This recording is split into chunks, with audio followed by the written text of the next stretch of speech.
All right, chat. What the hell's going on here? What the hell is happening with Joker?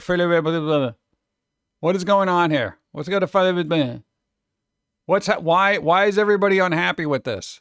Like it's got to look at this. It's got a rating of puke, and even the audience is like, this is even pukier than when I thought these people thought it was. Why? What is happening? I want to read reviews, but I also don't want any spoilers. Now, generally, I mean, there's like article after article about this. Like this, the other one. Look at this. James Gunn reminds fan DC Studios had nothing to do with Warner Brothers Joker. All right, look, even James Gunn is just like, I didn't touch it. It's got nothing to do with us. This isn't a DC Studios thing, bro. It's Warner Brothers. Don't blame us, dude. Don't blame us. Now, here's the thing. Now, I feel like this might be a case. I haven't seen this, so I don't know. Now, is this film a little too artsy for people? Like that's kind of what I'm thinking is that might be the case here, right? Because that's right. Joker 2 gets praise from 5-time Oscar-winning director amid bad reviews. So an Oscar-winning director who is Francis Ford Coppola. Okay, Coppola was like, good job. Okay, so are artsy people liking this, or is it too up here for a general audience? I think because people generally like the first one, right? Sounds too auteur for the masses. Well, that's the thing. I would probably like it then, because I've noticed when people crap all over stuff that's a little bit too artsy. Oh no, Chucky's been canceled. It's time for Child's Play in Space. Eventually, it'll get there. There was another article where basically the director had final say over the final cut, which is amazing to me, because that rarely happens in this day and age. So I want to watch this, but a lot of people said Oppenheimer was kind of artsy, but it was good. Maybe because the songs suck. Are the songs terrible in this, or what? It's a musical is what I heard. Yeah, I mean, I knew it was a musical, and I was a little like, well, how's that going to work? But, you also got to think, it's like, if this is all this weird crap that's happening in the Joker's mind, you got to consider he was pretty delusional. If you saw the first movie, bro was off the walls, bro. And then it would work. But if people aren't taking that into consideration and they're just going into this movie and they're just like, well, why is he dancing? I don't understand. Joaquin can't sing. Didn't he play Johnny Cash? I don't know if he did the actual singing in that. And I don't expect him to sing well. Remember, this Joker character, this version, couldn't even tell jokes in the first movie. Yeah, but again, okay, like I was saying, if this is too artsy for general people, I may actually like it. I generally don't like her music, but she can actually sing.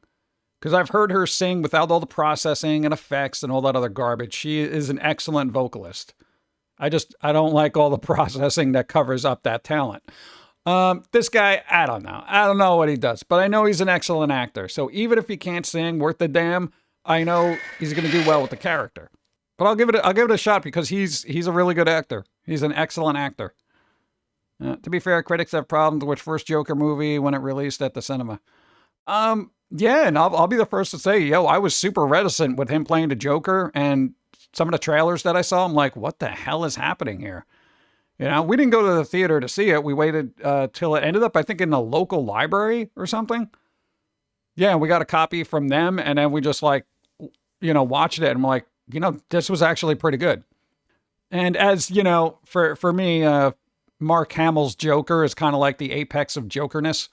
So having to deal with this, it would be like, Hamill and then Heath Ledger, which was really good, because he was just chaotic. And then this guy is the artsy one. This is the artsy Joker. And that's kind of like, I can deal with that, but I'm not a lot of people are wired for artsy. A lot of people are not wired for artsy. They can't process it anymore. So moral of the story is just do the same thing over and over and over again. So, you don't deviate from the formula and make people think. It's also kind of weird, though. It's like they're trying to do damage control. I just found it weird that James Gunn had to come out and be like, it's not part of the DC universe I'm working on, bro. Don't worry about it, dude. Don't worry. Superman won't be a musical. I swear. I swear. There isn't a meme. I can't pull a meme out of this film. 1 star. I will actually give them credit for letting the director have final cut and not doing a test screening. Because I hate when they do test screenings and then everybody changes the movie based on test screenings. And then we end up with a pile of crap. And then everyone's like, well, what happened? You know, here's the thing, dude. You're damned if you do, you're damned if you don't, right? Because if you make something artsy and you don't run it through the mill, and it becomes this film that the director's vision is what it is, and it's intact, untouched, it's not put through the meat grinder, everybody complains about it. But then we go through this whole thing. We go through, screening audiences, test audiences.